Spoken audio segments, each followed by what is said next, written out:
So name a wrestling game that was an arcade style wrestling. Well, yeah, since WWE All Stars. That's been what, 10 years? I'll wait.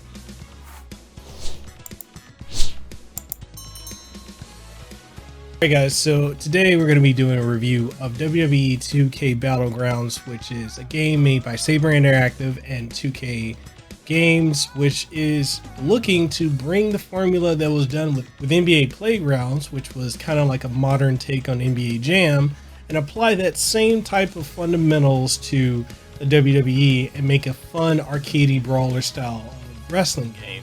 Now the question is, did they succeed in that? Did they flop? Did it, we're going to answer all that in this review. But before we get started, full disclosure, I did receive a review copy of this game from 2K Games, so just so you guys know. But other than that, shout out to 2K Games as well as Saber Interactive, because, I was looking forward to this. We're going to get right into it. What's up, everybody? I'm Mikhail Casanova, Hawaii content creator and host of #1 podcast in Hawaii and the Pacific, the Casanova Podcast. I stream weekly on twitch.tv/Mikhail Casanova, so catch me over there. And you can catch me on social media outlets with any of these down here or in the description. That out the way, let's go ahead and dive into seeing whether WWE 2K Battlegrounds is the definitive arcade brawler we've been looking for, with all the fatigue for simulation wrestling games that they've been putting out, or if it's a failed push. Let's get into it. The gameplay has a simple control layout with a button for punching, kicking, running, grappling, Irish whipping, climbing in and out of the ring and turnbuckle, interacting with items, and taunting. There's a lot that goes into the combat system here that can keep you occupied for some time. There's a combat system that has you tying together strings of punches and kicks and sending your opponent launching into the canvas, depending on which, if you want to end the combo with like a punch or a kick. Either way, they're going to be sent flying.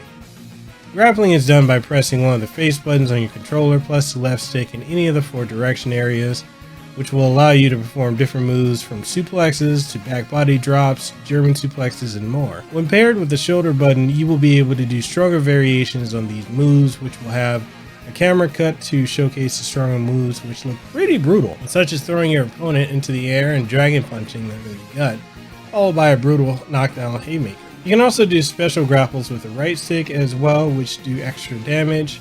And when your opponent is down, you have the option of picking them up, pinning them for the 1-2-3, or putting them in a submission maneuver, which will initiate a minigame where you and your opponent try to fill a bar to either escape the hold or tap out your opponent by alternating between tapping the 2 front shoulder buttons in quick succession. In matches, you win either by pinfall, submission, or a countout based on the match type. You can fight in and outside the ring and even in the audience, and if you find items in the arena or under the ring, then feel free to use them. Take out your competition. You may be wondering why I haven't brought up a reversal or counter button, and the reason is it happens to be due to the fact that the reversal system is based around the button prompts for the face buttons, which will pop up from time to time, and you have a few seconds to press the prompt to reverse a strike or grapple. Finishers are performed by way of pressing the 2 front shoulder buttons that will initiate said wrestler's finisher. There's a lot of options for when it comes to the different match types, albeit not as much as a standard 2K WWE game, such as 1-on-1, tag match, triple threat, fatal 4-way, gauntlet match, cage match, Hell in a Cell, and Royal Rumble.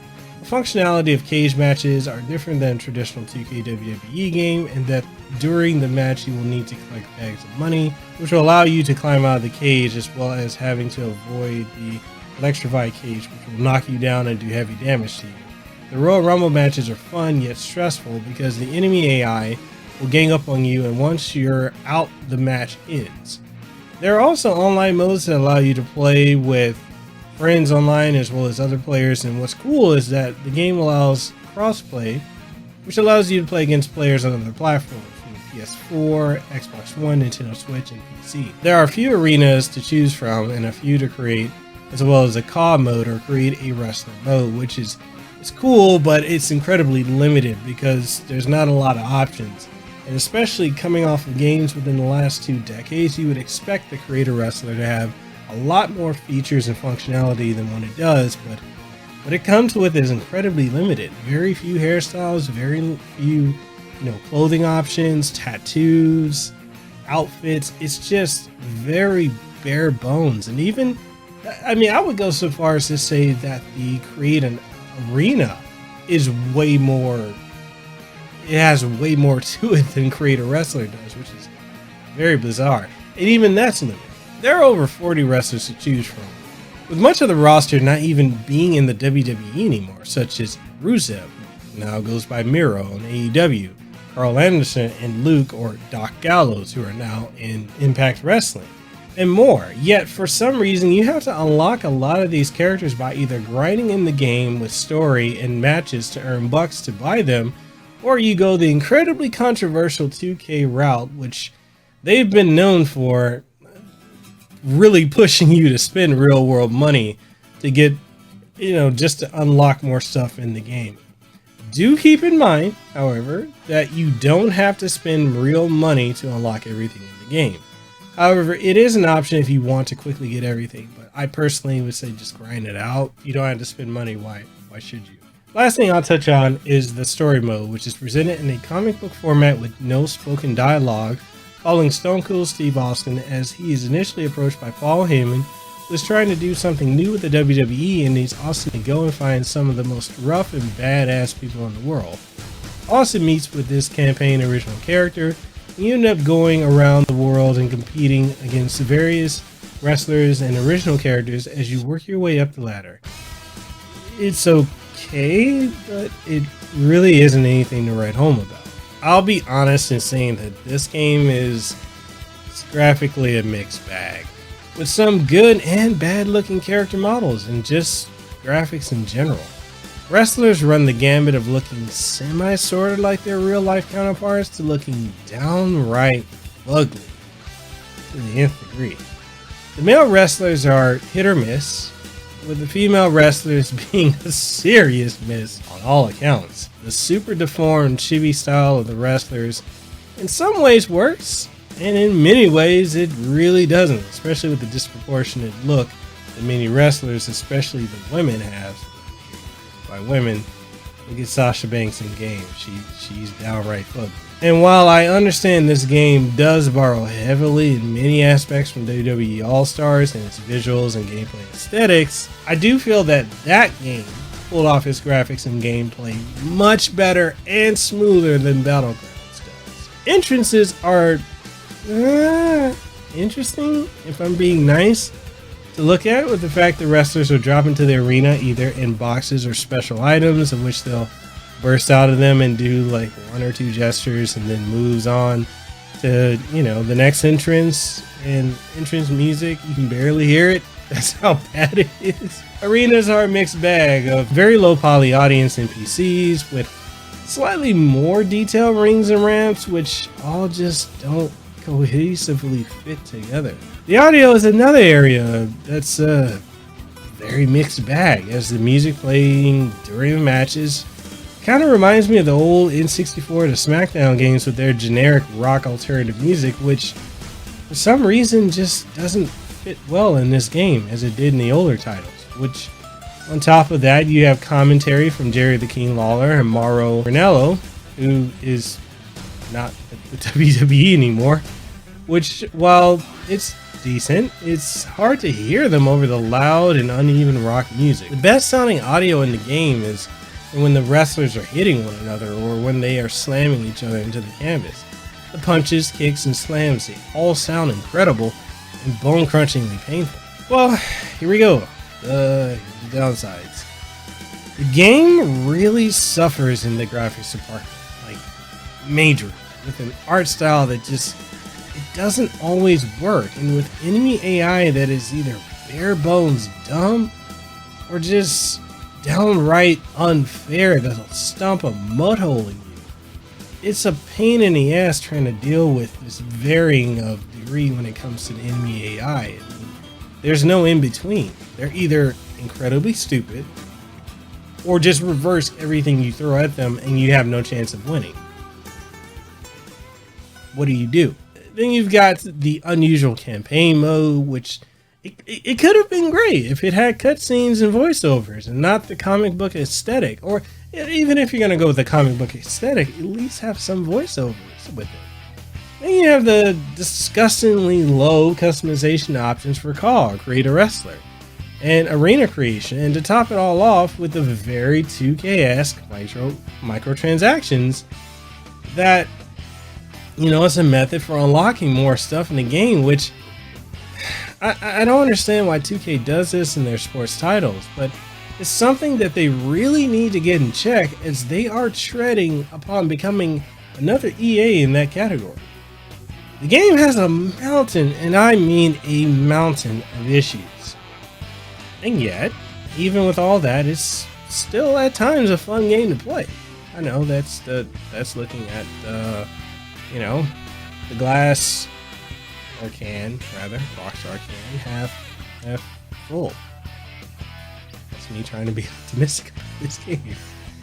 But with the wrap up, WWE 2K Battlegrounds, it is a breath of fresh air in what had started to become a very yearly routine of simulation style wrestling games that offered very little between each entry. And it does deliver a very fun but flawed arcade style wrestling game that it takes many aspects from WWE All-Stars, incorporates a lot of the old N64 style games into a package that it's very fun when you take time to learn the ropes and run the ropes, even with all of its various mountain of issues. Is this a must-own game? No, this is not. It's a game worth trying, especially if you catch it on sale for $30. $25, $20, 15. 15 is a good spot. We can go with that. 2K Battlegrounds does have the foundation to build upon for another entry, and I hope by then 2K will know what is and isn't working and give us the ultimate arcade style wrestling game we've needed for years. And with that being said, that's the wrap up. That's the review for WWE 2K Battlegrounds. Again, very thankful for 2K Games for providing me the review copy of the game. And while it isn't a game that I can highly recommend to everyone, if you are a WWE fan and you're looking for a new wrestling fix, if I had to choose between this and 2K20, I would go with WWE 2K19, just to be completely honest. Yes, that's a game that's 2 years old at this point, but between those two, I would go with that. But if those are the only two I had to choose from, 2K Battlegrounds and 2K20, I would go with 2K Battlegrounds. It's a lot more zany, a lot more fun than that. It's buggy, but it still has a mountain of issues. But that's my thoughts on it. What are your thoughts? Did you pick it up? Do you have it? Are you looking forward to it? Do you hate it? Whatever your thoughts are, let's get the conversation going down below. If you want to join an amazing Discord community, we have a Discord, obviously, like I said, Discord community. Link to that is down below. A lot of amazing people in there. And if you like the work I put out and you want to support, we've got Patreon, got channel memberships, and more. So if you enjoy this and you want more and you want to support, there you go. We also have a Casanova podcast. Again, #1 podcast in Hawaii and the Pacific. So check that out every week, brand new episodes. That being said, I'm Mikhail Casanova. I'm signing out. I hope you guys had a good one. I hope you enjoyed it. And if you did, make sure you hit the like button. That helps me out with the YouTube algorithm, which in these days are they're rough. But with that being said, I'll catch you guys on the next one. Y'all have a good one. Be easy, stay safe, and I'm out. Peace. You made it to the end of the video, man. I'm so happy that you made it to the end of the video. That means that you enjoy what I put on this channel. You enjoy what you just watched. And since you did, go ahead and hit that like button. The other thing you can do, go ahead and sub if you enjoyed it. If you really enjoy the content right here, you're probably going to like the next thing. So go watch the playlist. Go watch some of the other recent uploads. Make sure you subscribe. Hit that like button. And if you really want to support what we're doing here, and it's completely optional. But go ahead and become a channel member. You got that too? You ain't got to, but if you do, I appreciate you. Other than that, thank you for coming through. I hope you have a good rest of your day. Thank you. for checking out what we do here. I'll see you on the next.